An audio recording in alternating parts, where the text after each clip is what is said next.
महात्माओं ने कहा कि तुम्हारी पत्नी के कहने के कारण हम रुके हैं। ब्राह्मण कहे कि पत्नी, उसने कहा आपको पुराने के लिए, तो सूर्य का हल्ला सुन करके वेश्या बाहर आई और ब्राह्मण से कहे कि हाँ मैंने ही कहा है इनको रहने के लिए, इनको रहने दीजिए। अजामिल ब्राह्मण जब इतना देखा कि ये देवी महात्मा को आश्रय दे दी है और महात्मा का दर्शन मुझे प्राप्त हो गया है, यही मौका है अपने कल्याण का मार्ग ढूंढने के लिए।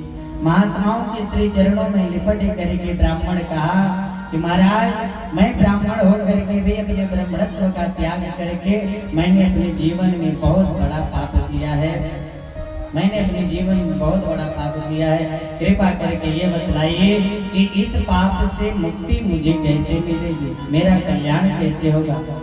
मेरा पाप तो नहीं कर सकता, पर कुछ उपाय बतलाइए कि मेरा पाप कट जाए और मुझे परम पद प्राप्त हो सके। महात्मा ने कहा कि अजामिल, यदि तुम अपने पाप कर्म से मुक्ति पाना चाहते हो तो इस वेश्या का परित्याग करो, वेश्या का परित्याग करो, पाप कर्म से छुटकारा पा करके वन में जा करके भजन करो बैठ करके। ब्राह्मण तुरंत चरणों में गिरा, कहा कि महाराज यही तो नहीं हो सकता, मैं भजन करने के लिए बैठता हूँ तो मेरा मन भटक जाता है, मन एकाग्रचित नहीं रह पाता भजन करने के लिए, कुछ और उपाय बतलाइए। तब महात्मा ने कहा कि यदि तुम अपना कल्याण करना चाहते हो तो मुझे पता है कि अब की बार तुम्हारी पत्नी जो है वह गर्भवती है, वह गर्भवती है, उसके जो भी संतान होगा, अब की बार पुत्र होगा, उसका नाम नारायण रख देना और जब भी तुम्हें किसी को पुकारना हो तो नारायण को पुकारना, तुम्हारा कल्याण हो जाएगा, कल्याण हो जाएगा। अब की बार उस वेश्या से पुत्र हुआ, उसका नाम नारायण रख दिए। अजामिल ब्राह्मण जब भी पुकारना रहता नारायण नारायण नारायण पुकारते, जल पीना रहता तो नारायण को पुकारते, भोजन करना रहता नारायण को पुकारते, नाम चल रहा है भगवान, भले ही अपने पुत्र को पुकार रहा है पर वह भगवान का नाम जप रहा है। एक दिन अजामिल ब्राह्मण सोया हुआ था, उसने स्वप्न देखा कि मेरे प्राण को लेने के लिए यमराज के दूत आए हैं। यमराज के दूत प्राण को ले जा रहे थे खींच करके, तब तक इसके मुख से निकला नारायण बचाओ, अपने पुत्र को पुकारा नारायण बचाओ। तब तक नारायण के नित्य पार्षद आ गए, भगवान के दूत आ गए और यमराज के दूतों को डांट करके उनसे युद्ध करके भगा दिए, पर प्राण को नहीं ले जाने दिए। यमराज के दूत भागे भागे यमराज के पास आए, यमराज देख दिए, महाराज मैं आपके वहां ड्यूटी नहीं करूंगा। तो यमराज कहेंगे क्यों? यमराज के दूतों ने कहा महाराज आप कहते हैं कि पापियों को लाना हमारा कार्य है, हम पापी अजामिल को लेने के लिए गए, वहां पे चार चार गोरे गोरे आए और हमें मार पीट करके भगा दिए। तो कहेगी गोरे गोरे कौन थे और वो लोग क्यों आए? इसने कहा, यमराज के दूतों ने कहा महाराज जब मैं प्राण को निकाल रहा था उसने जोर से चिल्लाया नारायण बचाओ। जब ही नारायण का नाम लिए तुरंत यमराज आकर के मुख बंद कर लिए कि देखो ये जो शुभ नाम लिए हो ना, ये शुभ नाम आज के बाद यमपुरी में कभी भी मत लेना, नहीं तो एक बार नाम लेने से मेरे फैक्ट्री में जितने भी पापी पल रहे हैं उन सबका कल्याण हो जाएगा, उन सबका उद्धार हो जाएगा, वो सब परम पद प्राप्त हो जाएंगे, वैकुंठ में चले जाएंगे, इसलिए शुभ नाम मत लेना। यमराज के दूतों को समझाए। अजामिल ब्राह्मण ये सब दृश्य देखा कि जब मैंने अपने पुत्र का नाम लिया तो ठाकुर जी के पार्षद आए मेरे प्राण को लेने के लिए। यदि मैं सचमुच यदि भगवान का भजन करने लग जाऊंगा तो ठाकुर जी कितनी बड़ी कृपा करेंगे। अजामिल ब्राह्मण सब कुछ त्याग करके वन में चला गया और भगवान भजन करने लगा, संतों का सानिध्य किया, श्रीमद् भागवत के दशम स्कंद का पाठ करता हुआ परम पद को प्राप्त हुआ। प्रेम जोड़े वृंदावन बिहारी लाल की जय। श्री सुखदेव जी महाराज के परीक्षित अजामिल जैसा ब्राह्मण, अजामिल जैसा पापी जब भगवान का नाम अपने पुत्र का नाम रख करके कर सकता है, तो ये संसार के लोग तो पाप कर्म से कम रहते हैं, पाप कर्म नहीं करते। यदि अपने पुत्र का नाम लेंगे तो भगवान का भजन भी होता रहेगा, उनका कल्याण हो जाएगा। हम अपने पुत्रों का, अपने बच्चों का नाम अलग रखते हैं, चुन्नू मुन्नू रख देते हैं, आदि आदि कई प्रकार के नाम रख देते हैं। तो भगवान कहे अपने पुत्रों का नाम रखना है तो भगवान से मिलता जुलता रखिए, क्योंकि भगवान के नाम सहस्त्रों हैं, सहस्त्रों हैं। विष्णु सहस्त्र नाम का पाठ भी चलता है, सहस्त्रों नाम है भगवान के। इसलिए कोई भी नाम रख लीजिए भगवान का, नारायण रखिए, कृष्ण रखिए, कन्हैया रखिए, आदि आदि कई नाम हैं। भगवान से मिलता जुलता नाम रखिए। कभी भी अपने पुत्रों का नाम रखना, अपने बच्चों का नाम रखना है। प्रेम से बोले श्रीमन्नारायण भगवान की। पुनर्आगे की कथा श्रवण कराते हुए श्री सुखदेव जी महाराज कहते हैं, परीक्षित भगवान के नाम में बड़ी शक्ति है, भगवान के नाम में बड़ी शक्ति है। एक बार वृत्तासुर नामक दैत्य का उद्धार करना था, तो इंद्र आदि देवता सब दधीचि बाबा की हड्डियों को लेकर के आए और विश्वकर्मा जी से वज्र बनवाए। वज्र बनवाने के बाद इंद्र वृत्रासुर से युद्ध करने के लिए गए, तो पराजित होकर के चले आए। पराजित होकर के चले आए तो नारायण प्रभु के पास गए, तो नारायण प्रभु ने कहा कि ऐसे वृत्तासुर से उद्धार युद्ध नहीं कर पाओगे तुम। तो नारायण प्रभु अपना कवच दिए, अपना कवच दिए। इंद्र देव नारायण कवच धारण करके गए और नारायण कवच धारण करके इंद्र से वृत्तासुर से युद्ध करने के लिए गए। जब नारायण कवच धारण करके गए, जब वृत्तासुर सामने आए इंद्र के, तो सामने क्या देखे कि नारायण प्रभु खड़े हैं। और नारायण प्रभु का दर्शन करके वृत्तासुर नारायण प्रभु से विनती करने लगा, प्रभु अजात पक्षा इव मातरं सदा स्तन्यं यथावत् सतरा सुधारा प्रियं प्रियेव विचितं विषणानो अविन्दाचरित्रेक्षते।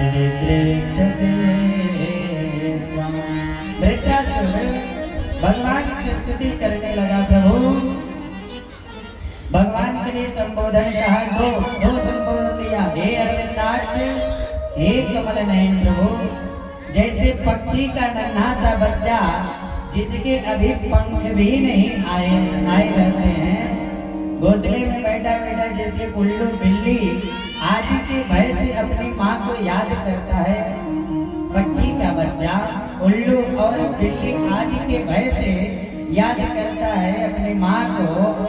चिड़िया उड़ जाए तो बच्चा अपने को असुरक्षित अनुभव करता है, और जहाँ माँ के आने की आहट सुनता है तो माँ के आगमन पर बड़ी जोर से चिल्लाने लगता है।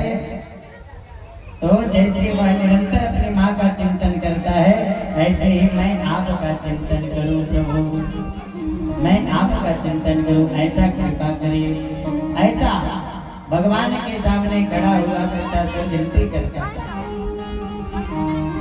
तो पुनर्जब वृत्तासुर भगवान को प्रणाम करके निकल जाता है आगे, तो पुनर्युद्ध से युद्ध करने की इच्छा होती, पुनर्युद्ध करने आता। अंततः गत्वा युद्ध करते करते वृत्तासुर का नारायण कवच धारण करके इंद्र ने उद्धार किया।